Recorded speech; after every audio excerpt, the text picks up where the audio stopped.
tahun baruan Raja Mutasim ngainstruksikeun ka askari-askari teh abri polisi. Hei abri, ada beberapa titik di negara kita yang sedang mengadakan hiburan. 1, titiknya belah sana, 2 sana, 3 sana. Dengan demikian kerahkan semua prajurit supaya amankan di berbagai titik-titik hiburan.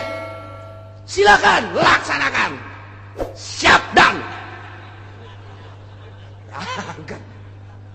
Panglima mengatur strategi ke anak buahna supaya sana sekian personil, sana sekian personil, sana sekian personil. Hati-hati caranya, tak diberi untuk mengamankan negara. Berangkat. Panglima ngontrol. Dan Panglima mah teu nyahoeun Medan. Atuh teh nyahoeun Panglima mah di mana Pasar Kemis teh nyahoeun, di mana Cikupa teh nyahoeun, ya Panglima mah di ditu bae di luhur. Tah mah biasa bae bangsa Kurawa. Prajurit dihandap, bos disebar supaya ulah uruhara. Panglima ngontrol, begitu ngontrol nyana teu nyaho di mana ieu nu sabenerna ngan aya bae sket didinya teh aya tah petunjuk jalan denah ka dieu oh iya hiji nu belah dieu. Kulantaran rasa ragu aya aki-aki didinya teh ditanya, "Ki, di mana tempat hiburan, Ki?" Tempat hiburan di mana ya, Ki? Ieu kan tahun baruan, Ki. Tempat hiburan mata pengkolan didinya aya imah aki belah hareupna didinya aya ngeplak eta tempat hiburan didinya. Ya terima kasih Ki. Ya begitu sesuai jeung petuduh aki-aki pengkolan aya imahnya na ka ditu bener aya nu ngeplak. Sial kuburan ieu mah. Cak Panglima aing geus datang deui ka si Aki ngalojokeun aing teh nyaho aing Panglima meureunana. Datang deui ka dieu nya, Ki. Ulan tempat hiburan di mana? Kan tadi geus dituduhkeun cak anak. Pengkolan di dieu imah eta imah Aki, aya jalan ka belah dituna nu ngeplak eta tempat hiburan. Tama kuburan Ki. Eta. Tempat hiburan masa kuburan? Cak jana etalah tempat hiburan nu paling indah. Nikmat lamun geus ka kuburan, sangkilang di luhurna ge geus jimat komo ka handap. Ngaco si Aki. Manya kuburan tempat hiburan. Sakali deui Ki. Kula ieu adalah Panglima keur ngatur strategi untuk keamanan. Geus dibagi sekian personil. Nah, kula ieu teu nyaho ieu. Jejak arahna ieu ka mana ieu? Tempat hiburan cabat di daerah dieu. Eta tempat hiburan. Ulah macam-macam Ki ka ditampilin. Kugu eta buaplok. Alhamdulillah cak si Aki. Mah karak ditampilin alhamdulillah cak Panglima. Kuat amat ieu jelema ieu. Kencak wae sia. Ki, tempat hiburan di mana? Eta di dieu. Tampilin deh kencak. Jok ya. Alhamdulillah. Di talian si Aki. Tapi di jero hatena mah ieu si jelema bener apa lain. Jeung ulama tah lain. Lamun kiai ieu asuh aing bahaya cak lain. Aya pikiran mah kos kitu aya. Polisi abri ka kiai mah aya bae sanajan galak ya tetep bae aya. Sebab dianggapna kiai mah deket ka Allah kecuali Kiai Golkar. Kalian gunyana diseret dibawa ke istana. Laporan Tuan Raja. Ya. Eta sa? Aki-aki. Jaga kena hudang. Begitu hudang, Raja langsung nangkep. Wah. Cak Panglima aing ya bahaya ieu. Cium tangan Raja. Kiai. Wah bener bae. Silakan. Cek Tuan Raja, buka. Tuh bener. Asana nasib aing mah ieu mah diturunkeun ka jero. Dibuka. Dihormat ku Tuan Raja. didiukeunana di tempat tamu anu istimewa. Tempat tamu naon kitu penggede nyana di luar kieu nasib asana aing mah kumaha meureun. Aduh, tapi panaing mah nu jelas ndek laporan bae ka Tuan Raja. Dan dek mangga Tuan Raja. Nyaho teh ieu? Henteu. Ieu Kiai Ibrahim bin Adham. Kiai di negara urang teh ieu. Dek nanya naon anjeun ka dieu? Urusan Islam, urusan iman, urusan ihsan ieu kiaina. Kunaon kumaha dina? Coba ka laporan kunaon mantak dina? Nyana ngahinakeun abdi. Kunaon mangahinakeun anak? Abdi pan ditugaskeun ku raja titah ngatur strategi keamanan ku abdi entos disebar beberapa personil ke berbagai tempat-tempat hiburan supaya aman. Ayo. Ulah kebenaran kontrol teh nyaho di daerah eta teh di mana tempat hiburan ngaranna ge pan abdi mah di luhur bae keur ngontrol anak buah. Nanya ka aki ieu tempat hiburan di mana dituduhkeun ku nya kuburan. Bener Kiai? Nuduhkeun kuburan bener. Pan atuh Kiai bisa nuduhkeun tempat hiburan ka kuburan lain tempat hiburan masih. Tuan Raja jeung Panglima ku bodoh-bodoh teh. Tuh Kiai mah kos kitu. Raja tinggal raja di bodoh-bodoh. Atuh bongan nyana nanyakeun anak kula.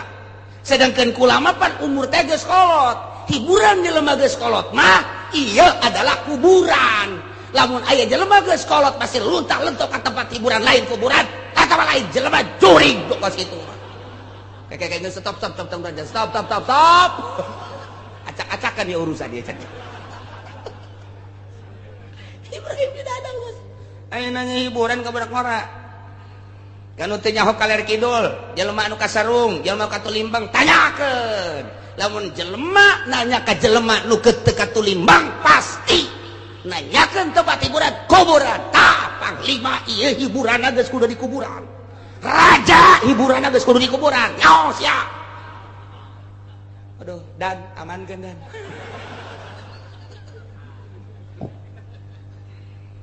Tapi asup ka jero hati Tuan Raja. Oh, jadi jelema kolot bagus teu layak hiburan rarame. Hiburan nu kolot mah geus kudu ka kuburan. Hiburan geus macam-macam. Jadi nasihat seorang ulama anu ikhlas, nasihat seorang waliullah anu ikhlas. Pamrih dekasa sebab naon eueuh unsur hayang di alam, eueuh unsur hayang dibere sekalipun raja keur kasarung jeung katulimbang mah luruskeun itina. Panglima perang kasarung tuduhkeun ieu teh ngan ieu mah caritana nuduhkeun jalan ka Allah. Masa sih kudu make hiburan tahun baru lain ngadoa ka Gusti Allah hiburan ieu ngaranna jelema katulimbang. Lamun di lembur urang tahun baru lain ngadoa ka Gusti Allah katulimbang. Cenah eta mah Ki Haji katulimbang. Cenah eta mah pamarentah patulimbang bin katulimbang. 3 kali bin tah mah.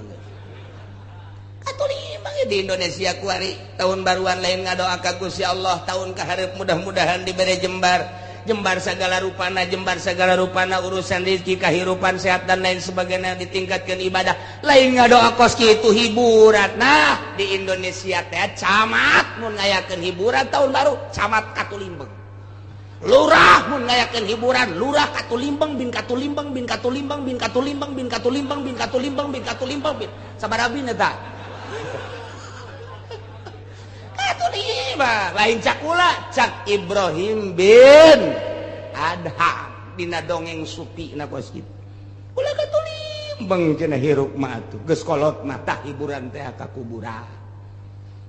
Cek Raja Mu'tasim teh ke maksudna ka kuburan teh hiburan kumaha dek geus kolot mah dek ka mana deui mun lain ka kuburan sedangkeun di kuburan kapanggih jeung Allah kapanggih jeung nikmat kubur. Di dunia mah urang kuari salat di kuburan mah teu kudu salat Di dunia mah urang kudu maca Quran, di jero kuburan mah teu kudu. Di dunia mah kuari kudu puasa, di jero mah geus teu kudu. Berarti kan urang teh terhibur di jero kuburan teh ku kaindahan-kaindahan kuburan. Tah, nu geus kolot tah kudu boga pikiran kos kitu, raja. Amankeun. Bahaya ieu mah. Ngamuk bahaya nu kos kitu. Cek Raja Mutasim Kiai geus lah ulah loba omong ku imah dibere bingkisan bae nya bawa ka imah geus ulah loba omong hiburan atuh kami anu karolot di dieu geus teu kudu hiburan mama madi itu di imah bae geus naon dieu bingkisan naon hah gede apa leutik itu kan pod gede leutik ya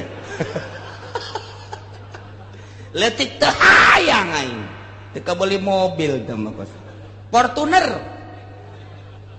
tah kan bloon eta ge kos gitu tah tapi Ibrahim bin Adham haram kura nganasehatan raja nganasehatan panglima kudu nyokot hadiah haram beusi nasehat kula diojol jeung nasehat jeung hadiah haram kula mah wari ulah coba-coba nasehat kula diojol jeung hadiah kula titik kula mah dek balik bae lantaran kula ka dieu diseret kula seret deui ka ditu ulah sakur raja ulah kaya tuh banyak seret deui sakumaha aslina bae kula mah geus pokona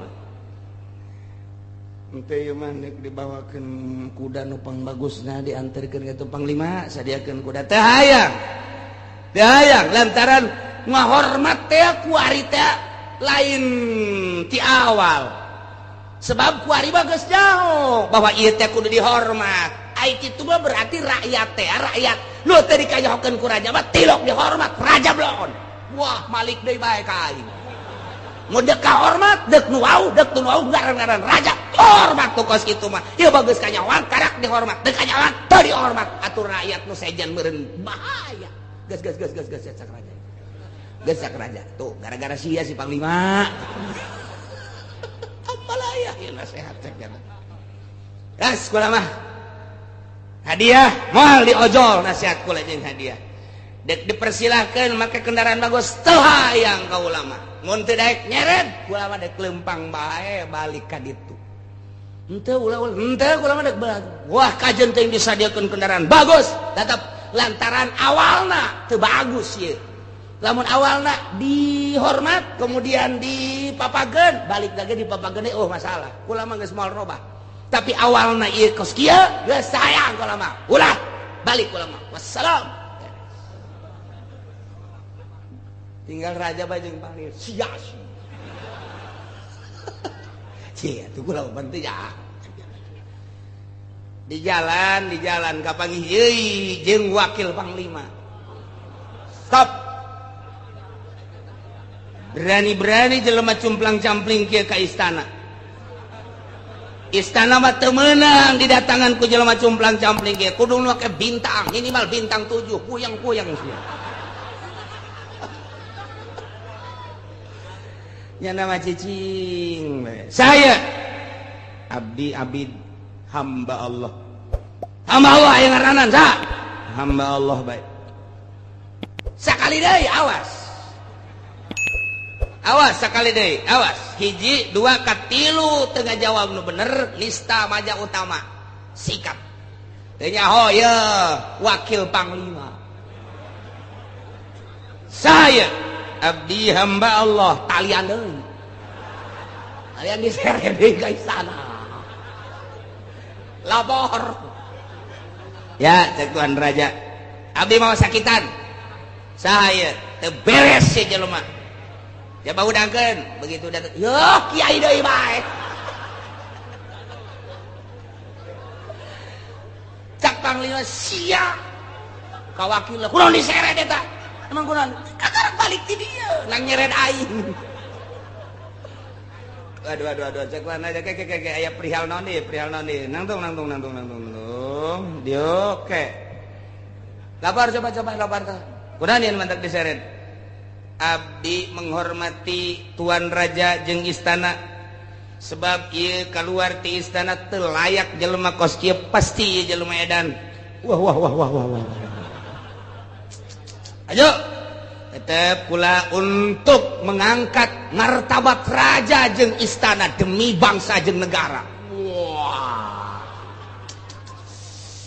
teu meunang sambarangan nu asup ka istana jelema cumplang camlinggit, tapi tetep kukula ditanya saha nyana ngomongna hamba Allah.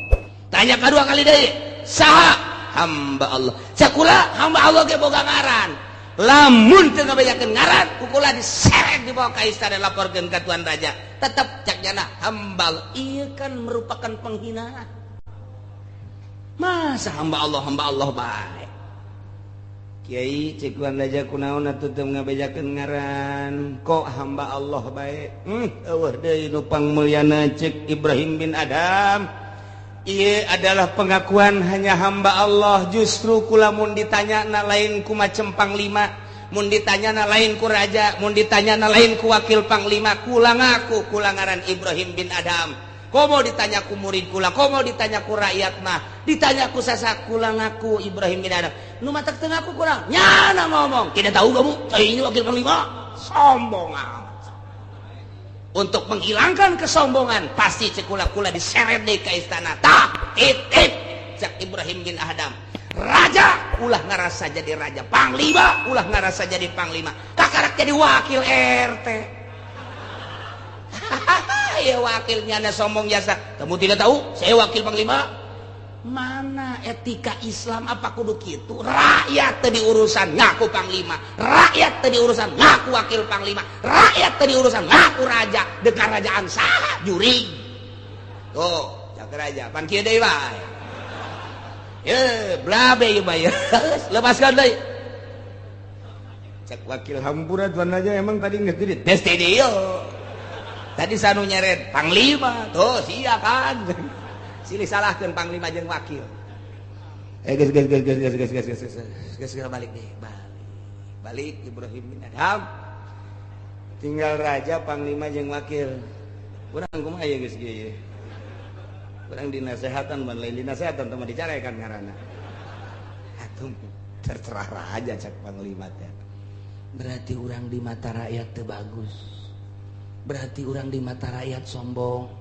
Berarti orang di mata rakyat iya aduh takabur, ujub. Nah iya kudu kumaha coba orang perhatikan. Negara orang, rakyat orang supaya kondusif deui. Yang capek ngadenge kondusif. Di koran kondusif, di TV kondusif. Komo orang Golkar moho negara kita alhamdulillah kondusif. Bau hitut aing mah ngadenge lagi kondusif.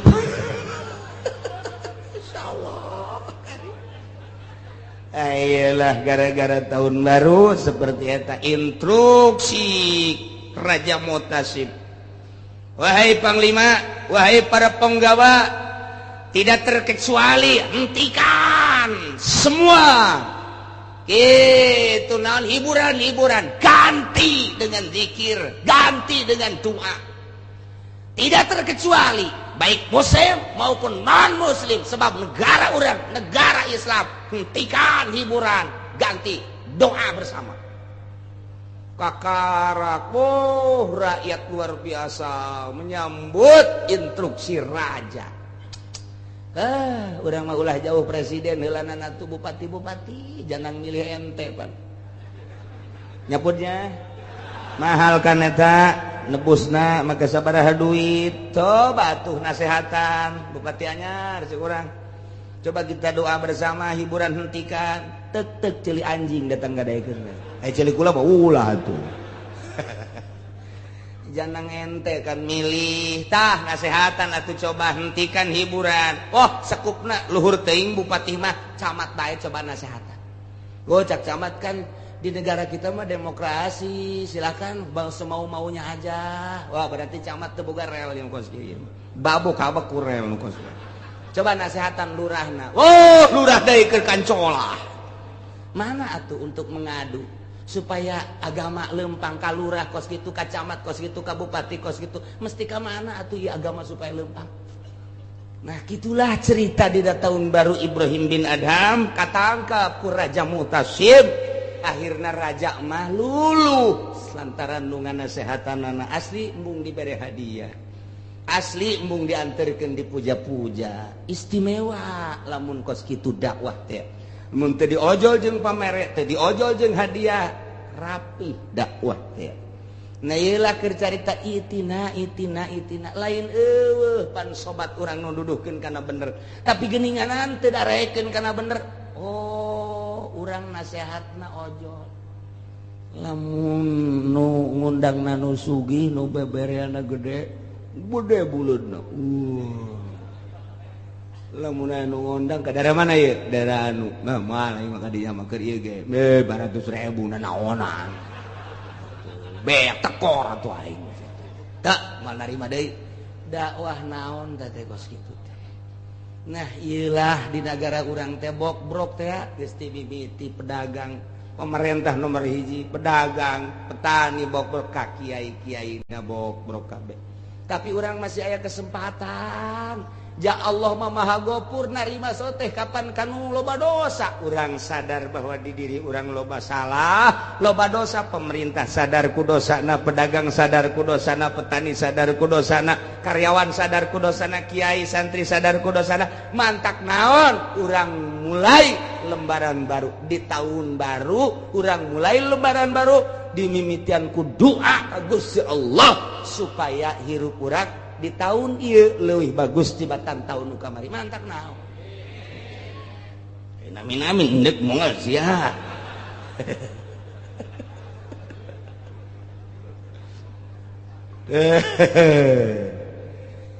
walahu ashabu yad'unahu ilal hudatina itina cek babaturan ye ka dieu ye tapi pala yujibuhum tadaek nyubadanan kul bejakeun ku anjeun Muhammad inna hudallahi huwal huda sanyana pituduh Allah yane agama Islam eta la pituduh anu bener wa madahu dhalalun salian Islam masasar di zaman Kangjeng Nabi urang kuari Kangjeng Nabi Muhammad ieu adalah huda nu asli mah wal huda adalah agama Islam Kristen dolal Yahudi dolal Protestan dolal Katolik dolal Konghucu dolal selain daripada Islam mah wal huda ialah Islam selain Islam dolal sasar salah urang mah alhamdulillahirabbil alamin wa umirna linuslima lirabbil alamin jeung diparentah urang kabehan supaya urang nurut pasrah ka Allah sebagai pangeran alam kabeh bisa wa urang umirna diparentah urang sadaya ay aslimu sing narurut marane kabeh salaladar marane kabeh pasrah li rabbil alamin nomor kahiji nomor kadua wa nakimu supaya akur dimodif linuslima ay aslimu kahiji nomor kadua bi annakimus shalah supaya aranjeun ngalaksanakeun salat wattaku jeung kudu sadarieu aranjeun kabeh ka Gusti Allah wa huwallazi ilaihi tusyarun Gusti Allah teh nu bakal ngumpulkeun ka urang kabehan ke bakal digiring ka mahsyar tempat kumpul dihijikeun maksudna lil hisab rek dihisab dirang bakal ditanya umur sabaraha urang dipake naon eta umur salia di dunia urang boga harta dikamanakeun eta harta urang salia di dunia nyokotna ngalana ngahasilkeun meunang ti mana digunakeun ka mana nu boga ilmu bakal dihisab ilmuna sia dibere ilmu digunakeun ka mana eta ilmuna dipake nuduhkeun ka aing apa dipake di dunia ieulah nu bakal dihisab kabelah ditunang ke mata urang diperbandingkeun ciri urang diperbandingkeun antara bener jeung salahna sungut urang irung urang kabeh awak urang nah ieu bakal dihisab engke ialah wa ilaihi wa huwa allazi ilaihi tusarun bakal digiringkeun dihijikeun dikumpulkeun ke jaga di masyar urang bakal neuleuh timbangan mizan ngaranna belah ditu bakal neuleuh jembatan Shiratal Mustaqim seuneu ngagedur-gedur belah ditu neraka aya surga nu bisa nyebrang di jembatan Shiratal Mustaqim berarti lulus ka surga nu teu bisa nyebrang ieu bakal jarungkel ka neraka setelah dihisab masyaallah. Mudah-mudahan orang kabehan nu hadir di dia khususna umum mama dulur-dulur orang muslimin wal muslimat bapak orang aki orang keturunan orang anak-anak orang jeung tetangga orang mudah-mudahan dihampura sakabeh dosana ditenden dina tempat anu mulya ku Gusti Allah yakni ditempatkeun dina rahmat Allah Subhanahu wa taala di kuburanana lega jeung caang di akhiratna dihidikeun di bawah bendera Kangjeng Nabi urang Kangjeng Nabi Muhammad sallallahu alaihi wasallam wa huwa alladzi khalaqas samawati wallahu a'lam.